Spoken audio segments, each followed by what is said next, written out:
The war in Iran is continuing for the fourth day today, and Iran is expanding the ambit of the war.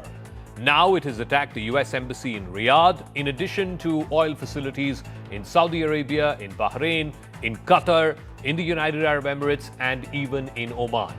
Iran's strategy is simple: expand this war, bring in as many countries as possible, drag the entire region into this conflict. Iran has gone guerrilla. It's gone guerrilla against America's most traditional Gulf Arab allies in the hope that these countries will put pressure on Trump to quickly end this war. America, as a result, is now constantly having to shift the goalpost. Initially, it was regime change. Now, it's not regime change. It's dismantling Iran's ballistic missiles and its naval program. Will this war end quickly, given that Trump does not want a long, protracted, drawn-out? Or if this war has to end quickly, then what will be the off-ramp for Iran? Now, here are some defining moments from the conflict that we've seen in the last 24 hours. Today is the fourth day. The action began on Saturday when US and Israeli troops launched Operation Epic Fury. But here are some of the defining moments from the last 24 hours.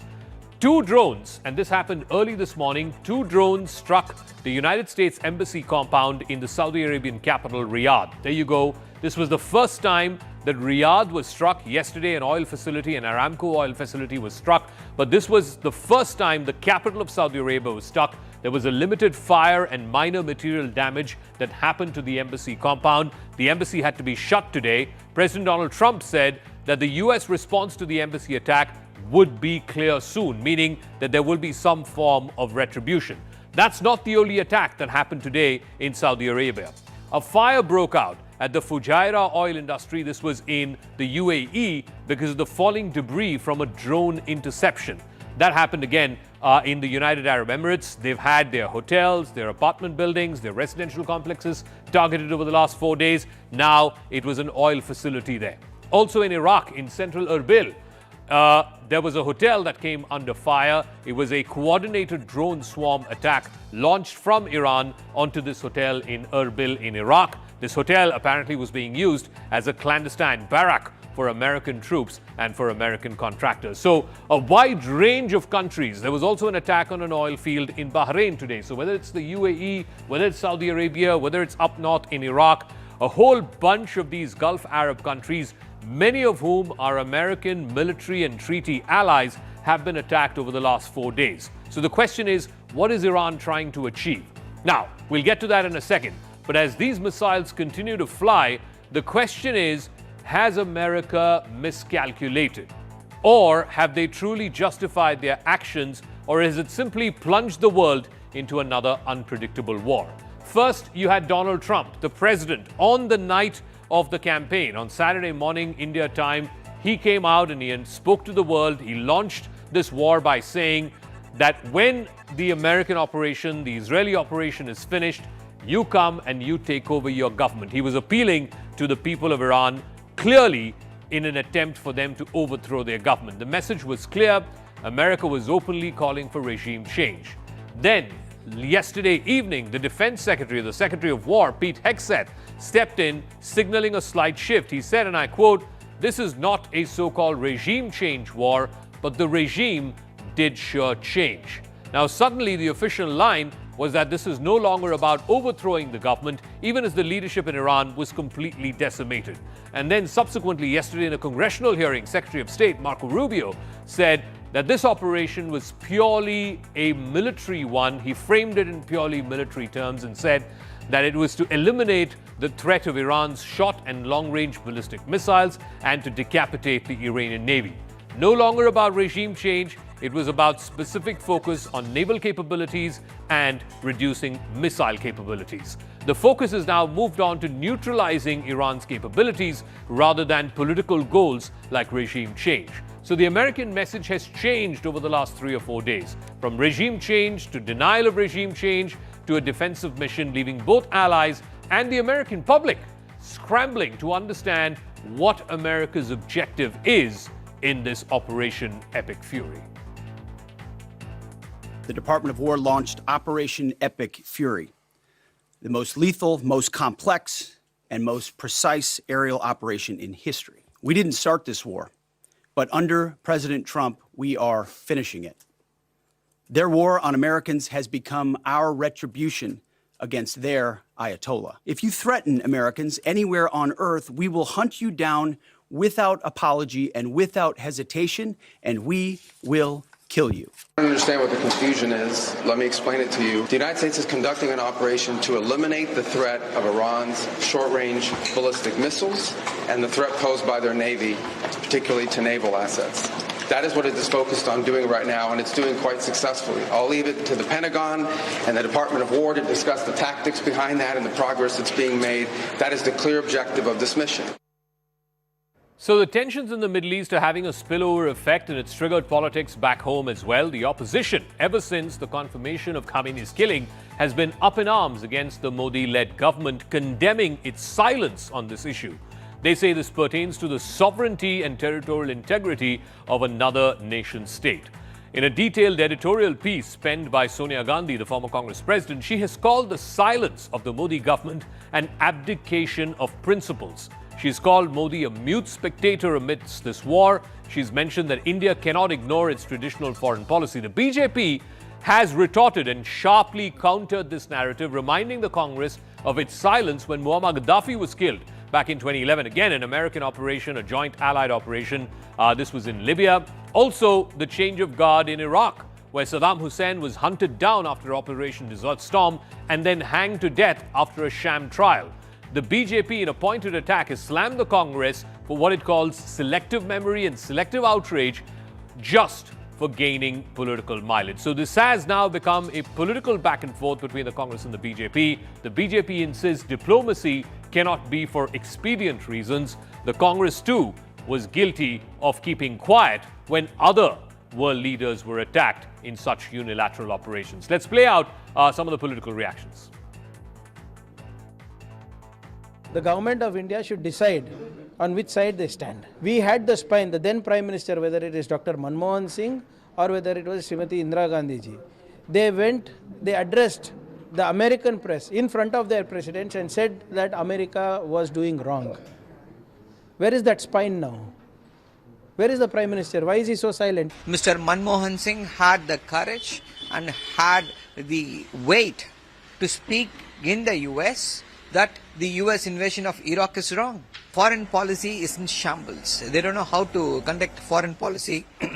And the Prime Minister thinks hugging foreign diplomats is foreign policy. All right, I want to first go across for a political face-off on this. R.P. Singh is national spokesperson of the BJP. Dr. Shama Mohammed, the national spokesperson of the Congress Party. Navdeep Suri is former Indian High Commissioner to Egypt and the United Arab Emirates. Wael Awad is a senior journalist and a Middle East expert. And we'll also be joined by Riven D'Souza, who is the managing editor of the Times Kuwait. Of course, a lot of Indian expats there having a difficult time. But let me start with the political spokespersons first. R.P. Singh, so Sonia Gandhi has written this opinion piece. She has said that this is not silence, this is abdication, and that she's also pointed to the fact that just 48 hours after Prime Minister Modi left Israel, the Israelis and the Americans have done this joint strike and killed Ayatollah Ali Khamenei, and not a word of condemnation from the Indian government. Please respond. Well, the Prime Minister has consistently called for a restrained dialogue and diplomacy, and then that's very clear that we are talking about the dialogue between Iran and between the America and Israel. So what else? But problem is that they see the foreign policy through the spectacles of the vote bank politics here. I mean, I'm very sorry to say that they can't go beyond this, and I'll just play a small video. Probably you can hear this. This is the reason that they.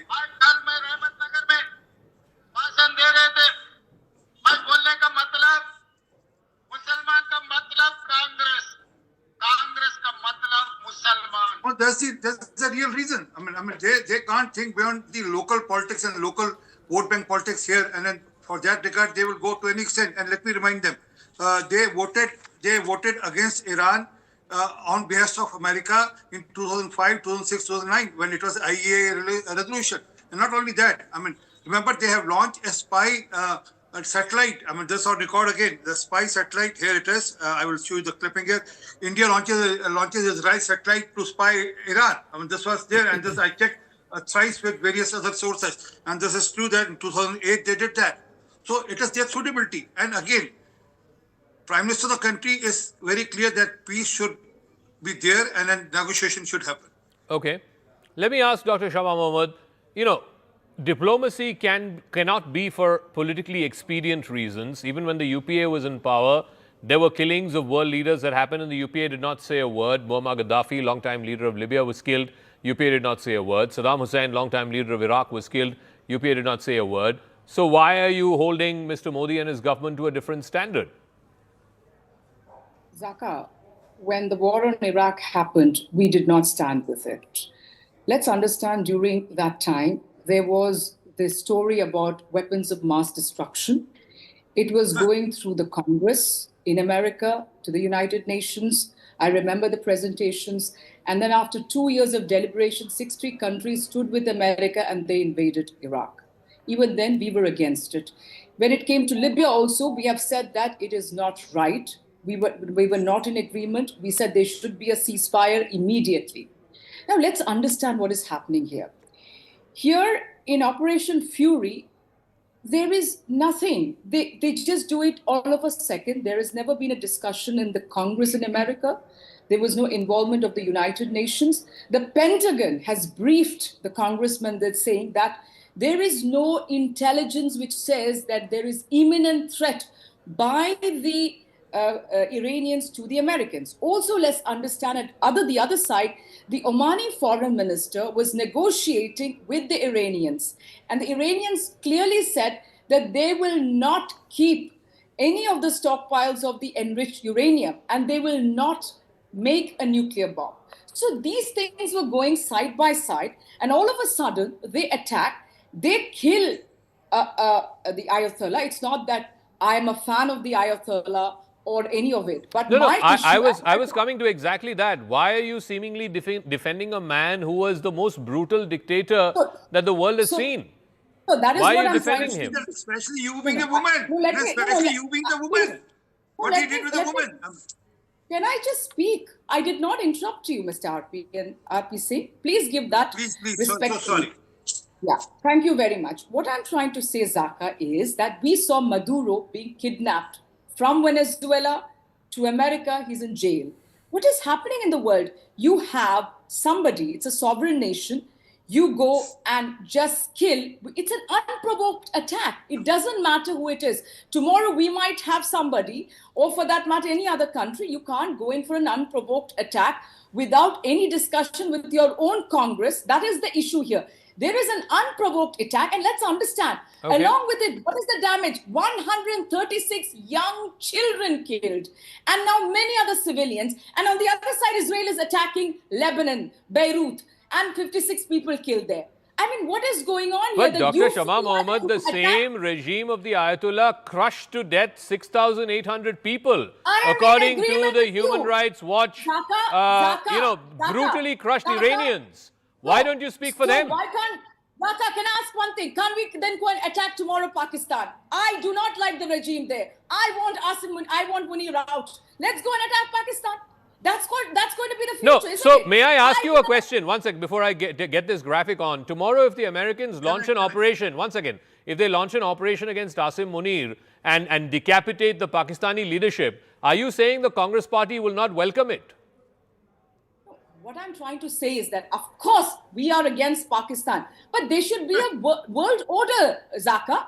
You can't just go and keep attacking people. Tomorrow it could be the Chinese attacking us.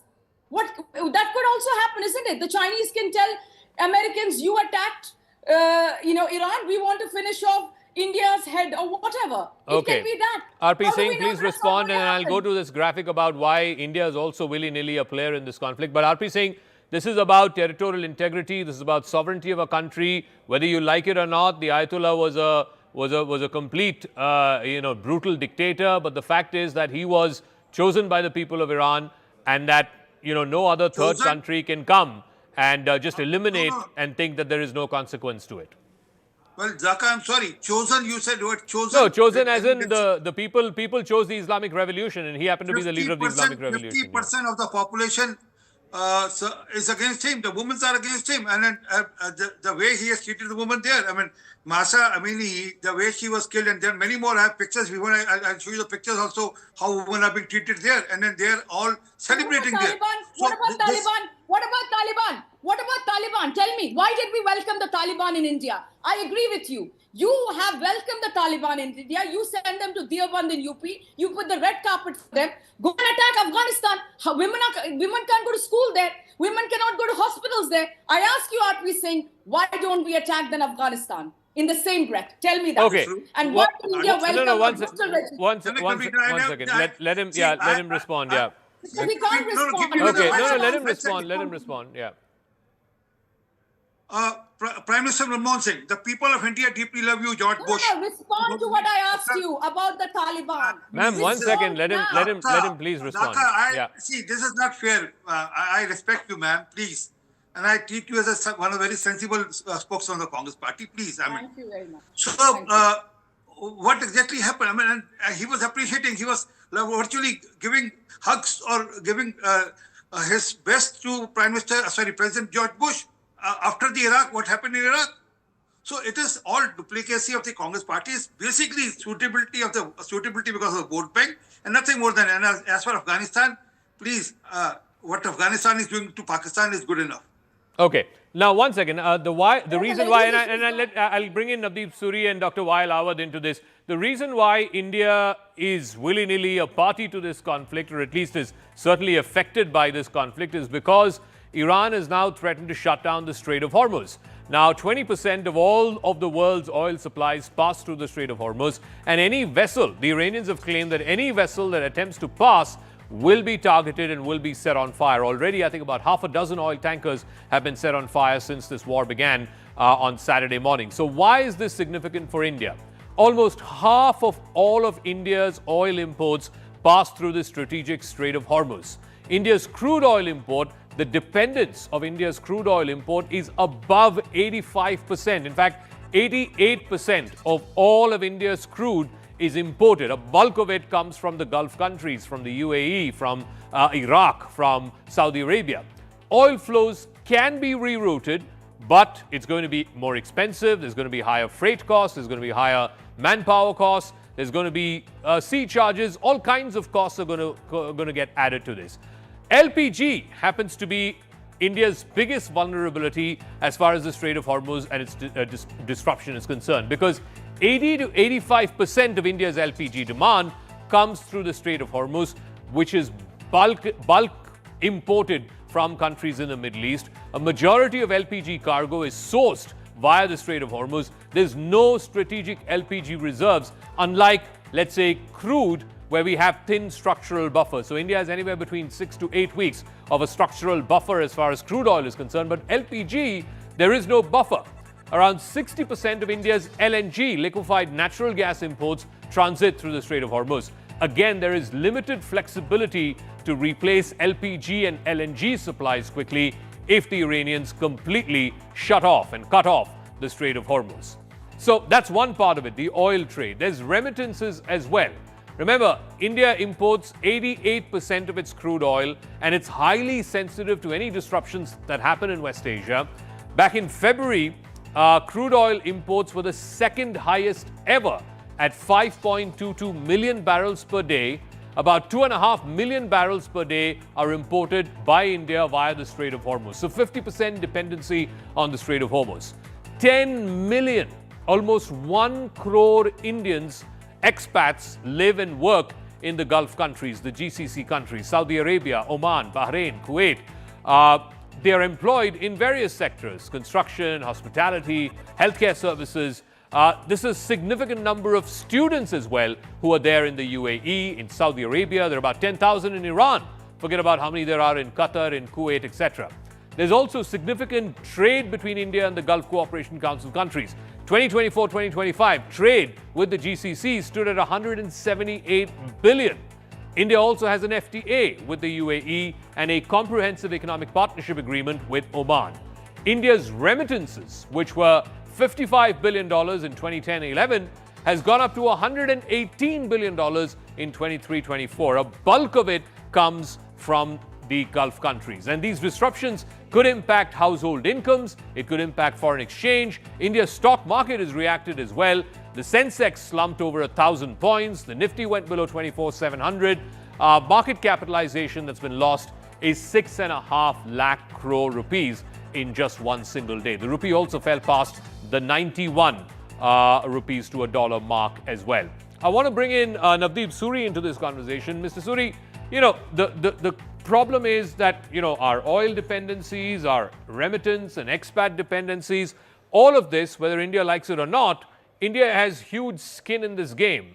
And the contention being made by the opposition parties is because India is such an important stakeholder, the Prime Minister should have said something, or the Minister of External Affairs should have said something. They should have condemned the killing of a sitting spiritual, political, religious head of another sovereign country. And by not saying anything, it's abdication. How would you see it? Is it abdication or is it good diplomacy? Firstly, I think, Zaka, we might have spoken behind the scenes and not made public statements. I think for the government, it's a tightrope to balance different and sometimes mutually contradictory interests. One is our defense relationship with Israel. And the second is the interests that we have in the Gulf and our long-standing relationship with Iran. But I do think that, yes, we could have found ways to express our unhappiness about the unilateral strikes. English language and diplomacy gives us enough ways to express it and to maintain that balance that we traditionally have done. It is a serious situation for us. We have, as you outlined, very, very vital interests. You've mentioned a number of them. I would just add one more, which is even more than the rising crude oil prices, is the damage to the Qatar LNG facilities, and that's going to impact our fertilizer industry as well, because that uses LNG as a feedstock. And I think the longer the Strait of Hormuz stays closed, the greater the impact will be on a lot of countries. So what are the Iranians trying to do? Are they trying to, go guerrilla on all these Gulf countries, draw them into this conflict and get them to put pressure on Trump? What are they? It seems like they're taking the whole house down with them. Yeah, I mean, if you are in a battle for survival, and as has been said before, I have no truck with the Khamenei regime and their repressive practices. But if you are in their position and twice in the middle of negotiations you've been bombed, you will look at further negotiations with a pinch of salt. And secondly, you will try to bring the house down because you do want to inflict maximum pain, maximum economic damage, so that the next round of negotiations, as and when it happens, is on terms that you can engineer more favorably to yourself. And I think what it's going to come down to is the Iranians' capacity to absorb more pain, more damage, and in the meantime, also hit out at countries in the region and at economic interests in the region. And it's going to have a really damaging effect on the global economy and on India's economic interests if this war continues beyond the next week or so. Okay, can I go back to the map and I'll show you the energy interests that Iran has struck. I want to go back to the map. The energy facilities across the Gulf. Remember, the Gulf countries thrive on energy facilities. And look at the number of oil fields, oil refineries that the Iranians have struck just in the last 24 to 48 hours. Yesterday, they struck at the Ras Tanura oil refinery. That's Aramco's oil refinery. It's one of the biggest in the world, certainly the biggest in that region, that had to be shut down for a period of time. So that's one big oil refinery that they struck yesterday in Saudi Arabia. Today, the Ras Laffan drilling hub in Qatar. Again, big oil field that has been hit badly as well. Then you had here in the east, two oil facilities, one Fujairah in the United Arab Emirates, that's been hit as well, and the Duqm port, oil tankers that were off the Duqm port in Oman. And remember, Oman was a mediator. Oman mediated 3 rounds of talks between the Americans and the Iranians, including 2 in Geneva, just a few days before these attacks were launched. And the Duqm port, fuel tankers off that port were targeted as well. So what is Iran trying to do? Of course, all of this, and plus they're also trying to block the Strait of Hormuz. Now, if you look at the places inside Iran that have been hit by the Americans and the Israelis in the last 24 hours, they've hit Tabriz in the north, that's almost bordering Azerbaijan. They've also hit Kermanshah, Elam, Shiraz, Minab, and Tehran. In the last 3 days, over 1,000 targets have been hit inside Iran. Now, the contention by the Americans and the Israelis are many of these are security, military, or intelligence facilities, sometimes even ballistic missile facilities. They've also hit the Isfahan nuclear center again today. So the point is that the Israelis and Americans are just getting started. They are not letting up. And I want to go back to Dr. Wael Awad on this. In terms of, what are both sides trying to achieve? First, tell me what the Iranians are trying to achieve by attacking these oil facilities. That's in the last 24 hours. Earlier, they were attacking, the Palm Jumeirah. They were attacking the Burj Al Arab Hotel, the Dubai International Airport. What are they trying to do? Well, Zaka, first of all, this is illegitimate war imposed on the Iranian by the American and the Israelis, and it is against any international law or UN charter. We have to agree on that, first of all. Second, Iranian have already sent a message to all the Arab countries, the GCC, hosting the American military bases, that any attack by the American, these are going to be a legitimate target for them. Then they have started the war, and they attacked 9 countries, in fact, so far, including the GCC, Syria, Jordan, and Lebanon as well. So therefore, there is a movement of the Iranian on those directions, because Iran knows that if this war only will be limited to its own territories, it's going to be a devastating for Iran. So dragging all the region into a regional war is what actually achieved 2 objectives, even for the United States. United States wanted to ensure that it is a global power war, that they can catch the Strait of Hormuz, the Red Seas, and the Mediterranean, and that can cause disturbance of the global trade and oil. That's one of the issues the Americans are after.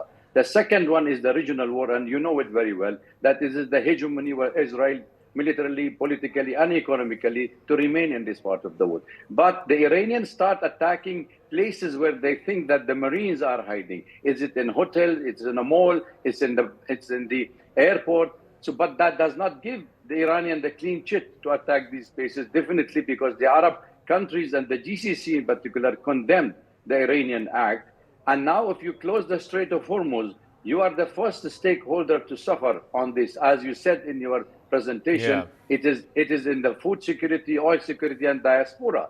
So who was suffering at this point? It is all the Asian countries. So the best job for all the Arabs and India and the rest of the world is to put an end to this hostility and end this war madness of this war. Okay, I'll come to how this may end in a second. I also want to bring in Raven D'Souza, who's the managing editor of the Times Kuwait, and a lot of Indian expats are stuck in the Gulf, almost 1 crore of them across these 9 or 10 different countries. Did the Gulf countries, and many of whom have been attacked, Dr. Awad saying 9 of them have been attacked. This is an onslaught from Iran, whether it's on oil facilities, hotels, on tourist facilities, etc. How have they reacted? Were they caught off guard that they are dragged into this war and now it's become a regional conflict?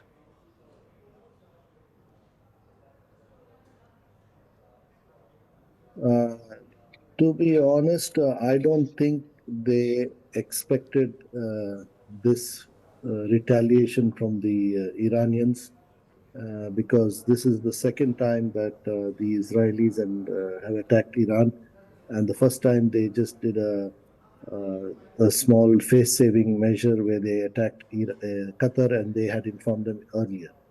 But this time it's much more serious. Nobody was prepared, even though the Iranians promised or vowed to retaliate if Israel and America attacked. Okay. We didn't even see the American attack, even though we expected it. We didn't see it coming so soon. It came with a fiery volume of missiles and air attack, and the Iranians did what they did. Having said that, they killed their supreme leader Khamenei, and I think it was also partly responsible for the retaliation or the response that they were But Mr. D'Souza, how do you think these countries are now going to respond? Because they've had this American security umbrella or protective cover for all of these years.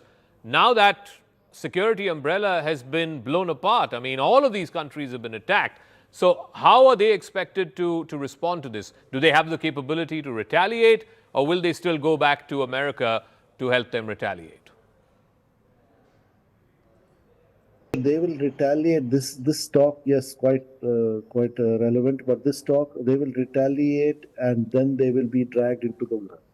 So the job is already being done by the Americans and the Israelis, and of course, ideally, they would love to retaliate. They would love the Gulf nations to be dragged into the war and create chaos.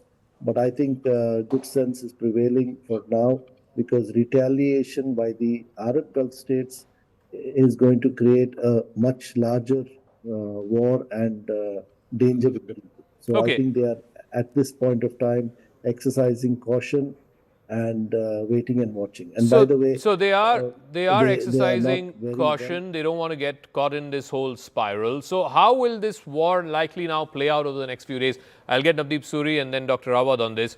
Iran wants to maximize this war. It wants to spread this war. It wants to drag everybody in. The Americans, frankly, for Donald Trump, I think he's already got his biggest prize catch, which is Ayatollah Ali Khamenei. He has very little propensity for long drawn-out wars. The Israelis would like to go on for a bit more. How does this play out over the next week, 10 days, 2 weeks? Navdeep Suri first. You know, when you start a war without clearly defined objectives, then you end up in this kind of situation where the exit route is not clear. You start by saying that it's about Iran's nuclear program, then you extend it to its missile program, then you go beyond and say it's about regime change. And I think what you're beginning to see is the first signs of divergence between the Israeli objectives. I mean, Prime Minister Netanyahu has gone on record to say that this is what he wanted for the last 40 years, the destruction of the Iranian regime. That may not be the Americans' objective. And for the Americans, I think the threshold of taking pain and casualties is far lower, particularly in a year with midterm elections coming up, than for the Israelis. So you're going to see that that divergence of objectives. And I am afraid that there isn't a clear exit route at this point of time, unless the Americans were to unilaterally say that we've achieved our objective of killing Khamenei and that's the end of it. Dr. Awad, I'll give you the final word in a minute. Yesterday, President Trump was asked, how long does he envision this operation? He said about 4 weeks. Do you think this will last beyond 4 weeks?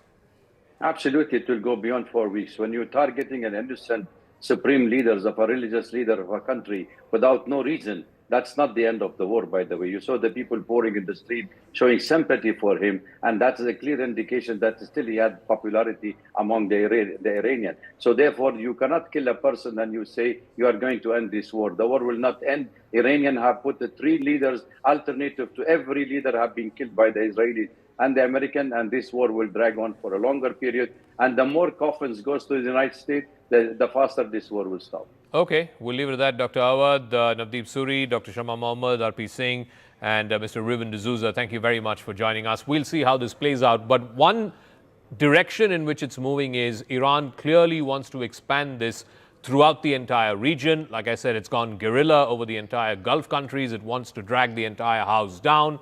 America wants the exact opposite, not least because America has been the security guarantor for many of these Gulf Arab countries.